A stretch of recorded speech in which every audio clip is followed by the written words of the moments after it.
सर्वांचे या ठिकाणी मी मनपूर्वक स्वागत करतो.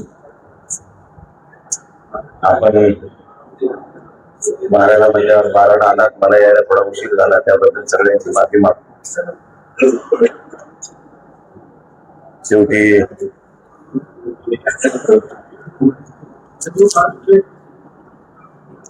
असं चालतं असा कव्हर करत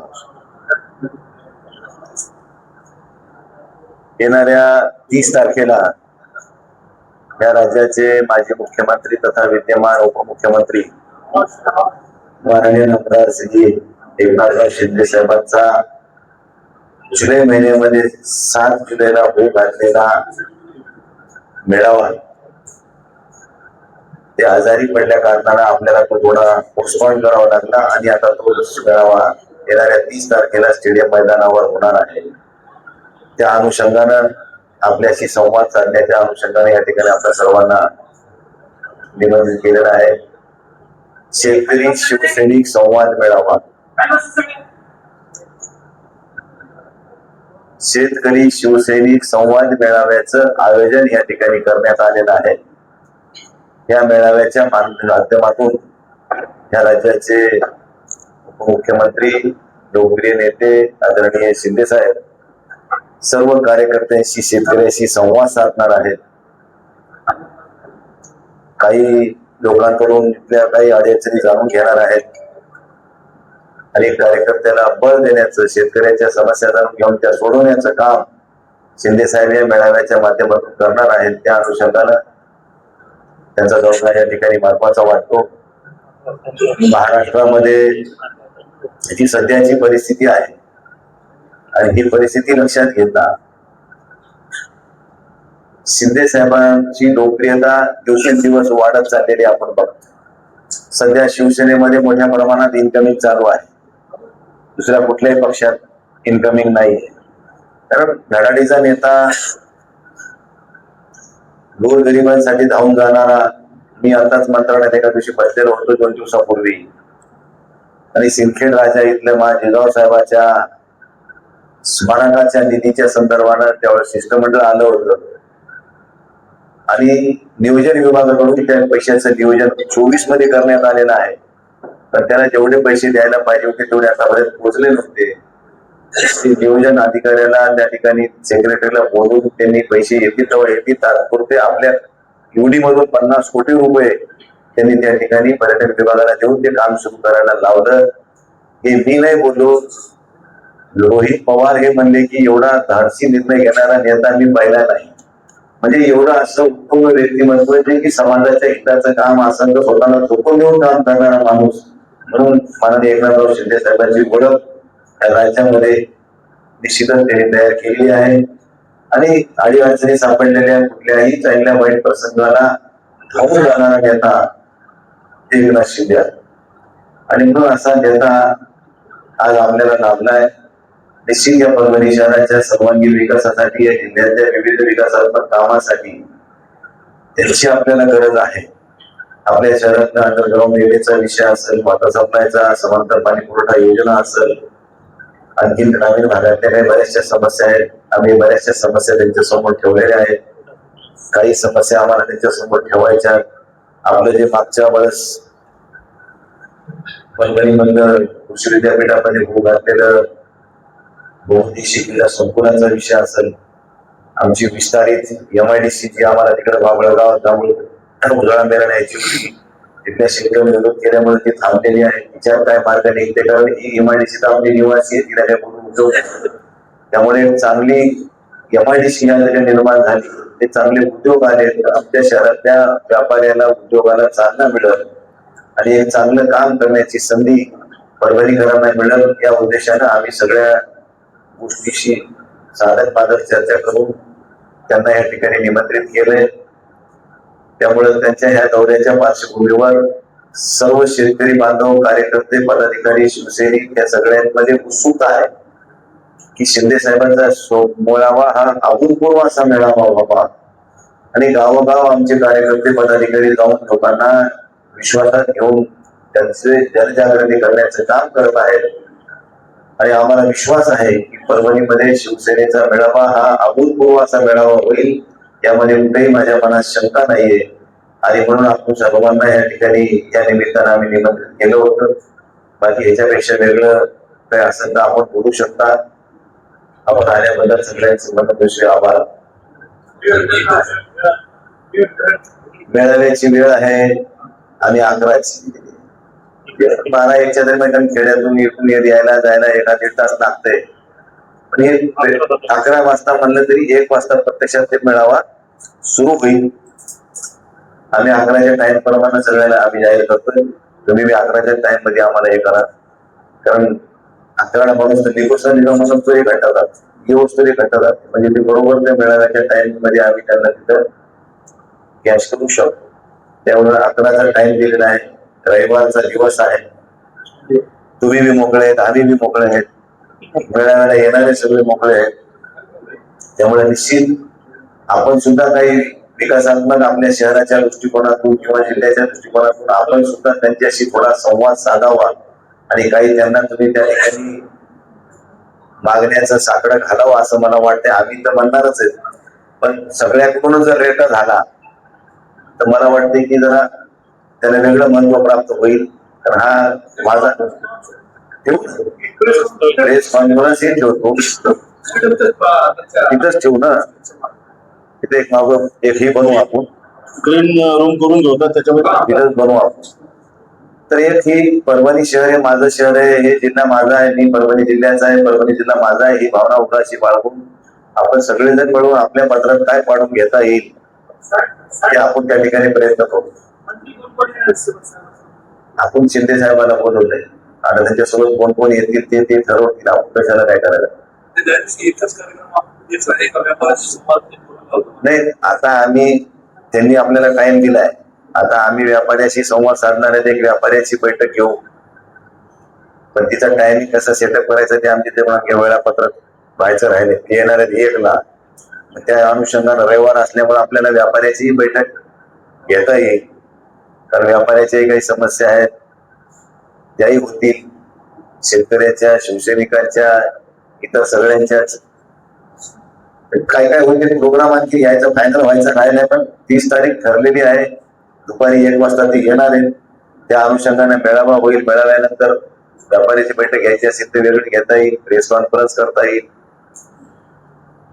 आणखी जेवणाचा कार्यक्रम माझ्या घरी व्हिजिट देतील का नाही देतील आता ते आम्ही आणखी फायनल केलेलं नाही, त्यामुळं तुम्हाला आताच काही बोलून उपयोग नाही.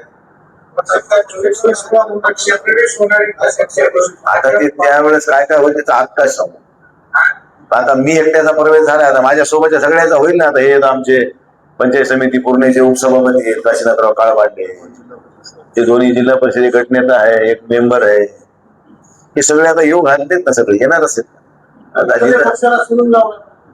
आम्ही लावला नाही कोणाला सुरू, आम्ही कशाला सुरू लावा कोणाला नाही. बघा, भारतीय जनता पार्टी आणि शिवसेनेचं वरी सत्ताधारी पक्षाचं असं ठरलेलं आहे की बाबा तुम्ही आमचे घ्यायचे नाही, आम्ही तुमचे घ्यायचे नाही. त्यामुळे तसं काय होणार नाही. त्याचं आता काय सांगू मी तुम्हाला आज त्याचा विषय.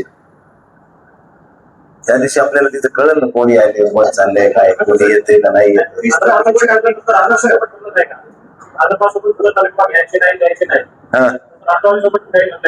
ते मला काहीच माहित नाही, फक्त मला भाजपचे काही घ्यायचे नाही ना आपले भाजपकडे जायचे नाही असं ठरलेलं माहित होतं. बाकी काही मला माहित नाही.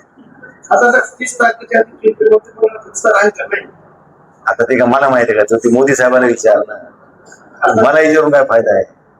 केंद्रीय मंत्रिमंडळाचा विस्तार होणार आहे हे मला कसं कळलं.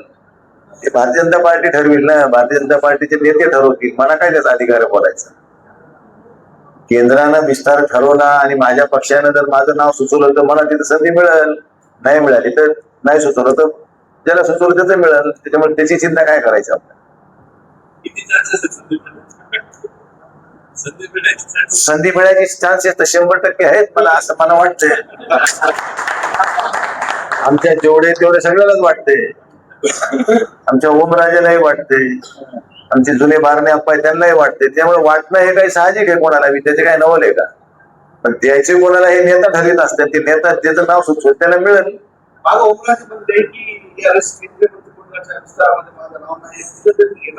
नाही, ते इंटरेस्टेड नाहीये. ठीक आहे, पण शेवटी बघा, पक्ष नेतृत्वाचा निर्णय असतो. आम्ही काही जरी म्हणलो तरी त्याचा काही म्हणण्याला अर्थ नसतंय. जे नेते ठरवतात ते फायनल असते आणि जे नेते ठरवतील ते फायनल.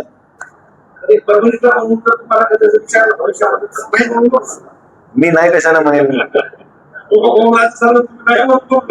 मी कधीच काही नाही म्हणलो नाही, पण मी कधी आग्रह बी करून बसलो नाही. मिळालं ठीक है, नहीं मिळालं तरी समाधान मानायचं. देखो वक्त से पहले और भाग्य से ज्यादा कभी किसी को कुछ नहीं मिळत. हा, तुझ्या मनात काय ते तरी सांग एकदा. मिळालेल्या लोक नाही म्हणले तरी 20-25 हजार लोक येतील.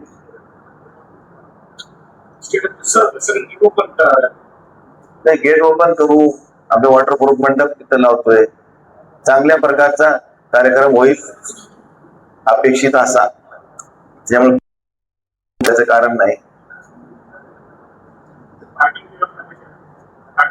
आता पार्किंग व्यवस्था, आता पोलीस प्रशासनासोबत बैठक होईल, त्यानंतर मग विष्णूजींचा परिसर असेल, प्रशासकीय रविवार असल्यामुळे प्रशासकीय इमारतीचा परिसर असेल, उड्डाणपुलाचा परिसर असेल, ज्ञानोपासक कॉलेजचं ग्राउंड असेल, जे जे पार्किंगला जे ज्या सोयीचे ठिकाणं असतील त्या ठिकाणी पार्किंग करूनच त्या ठिकाणी येते. रहदारीला अडचण होईल म्हणायची गरज नाही, रविवार असल्यामुळे ते मोकळं आहे. स्टेशन रोडला आपण पूर्ण गाड्या रोडला उभा करू शकतो, मस्त रस्ता सोडून. दोन्ही बाजू दुकानं बंद असतील तर काय अडचण नाही. टू व्हीलर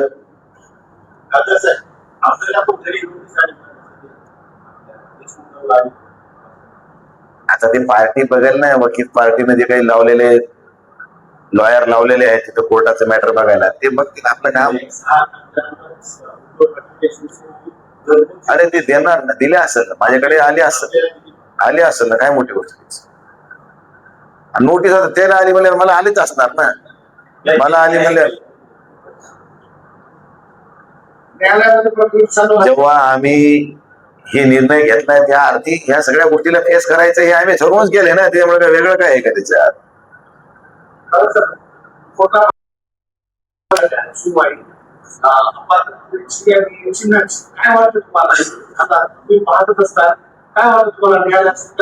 मी आहे 12वी नापास, मी काही तज्ञ नाहीये तुम्हाला काही त्याच्यावर कोर्टावर बोलायला. जे येईल त्याला आम्ही स्वीकारायला तयार आहेत. पुढचं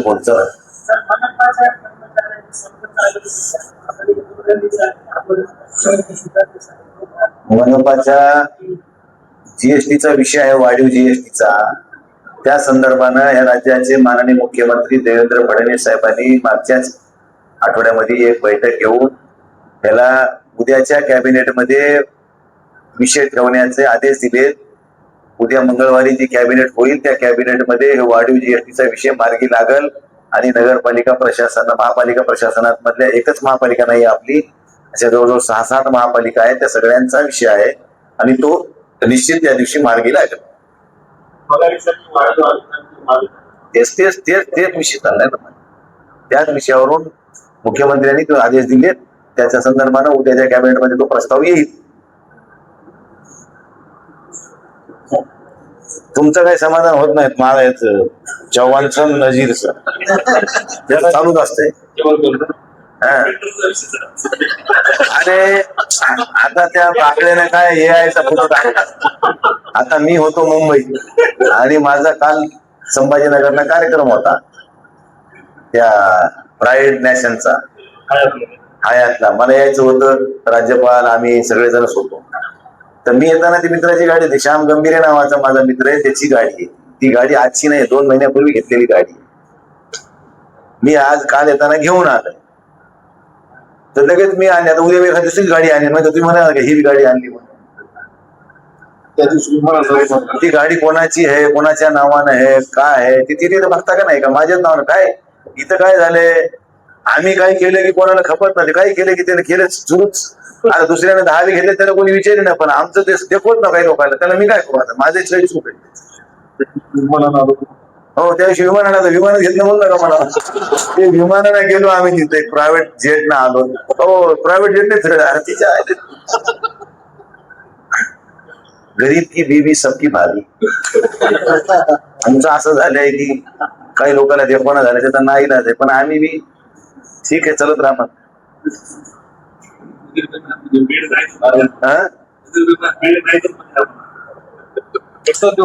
एकदा देऊ मोठा बॉक्स तुला दिवाळीला. दिवाळीला खरं देऊ. दिवाळीला गाडी घेऊ आपण जाऊ. तवाच कोण बघितलं बघा. शेवटी मी कधी कोणतं मिळावं या अपेक्षेने काही गोष्टी आयुष्यात केल्या नाही. मी काही एखाद्या प्रस्थापित घराण्यातून राजकारणाला उदयाला आलेलो नाही. तुमच्या सगळ्यांच्या सहकार्यानं मला हे सगळी संधी मिळाली. मी सोनं जरी नसतं कमावलं, पण सोन्यासारखी माणसं कमावले ह्याची मोठी श्रीमंती माझी. त्यामुळे बाकी सगळ्या गोष्टी या गौण आहेत. आणि प्रवाहात काम करत असताना आता माझी 5वी टर्म आहे. मी उद्या एखादं काही गोष्ट केली बी तर लोकांना एवढं वाट वाटायची काही गरजच नाही ना. पण हे सामान्य लोकांचं पोटात दुखणं नाहीये. हे काही जे 12 महिने आमच्यावर जळणारे लोक आहेत, त्याला काही बी केलं तर आमचं देख होत नाही. तेच लोक फक्त त्या व्हॉट्सअप फेसबुकवर गर्दा करतात. आणि ते ठीक आहे, असे निंदकाचे घर असावे शेजारी. त्यामुळे असे लोक असल्याशिवाय माणूस चर्चेत असला पाहिजे. मग चांगल्या प्रकरणानं असो का वाईट ना असो. त्यामुळे चर्चेत आहेत. आपण नाव निघाले ना रोज आपलं, ठीक आहे बाबा, तुला धन्यवाद मानले पाहिजे त्याच्या. आपण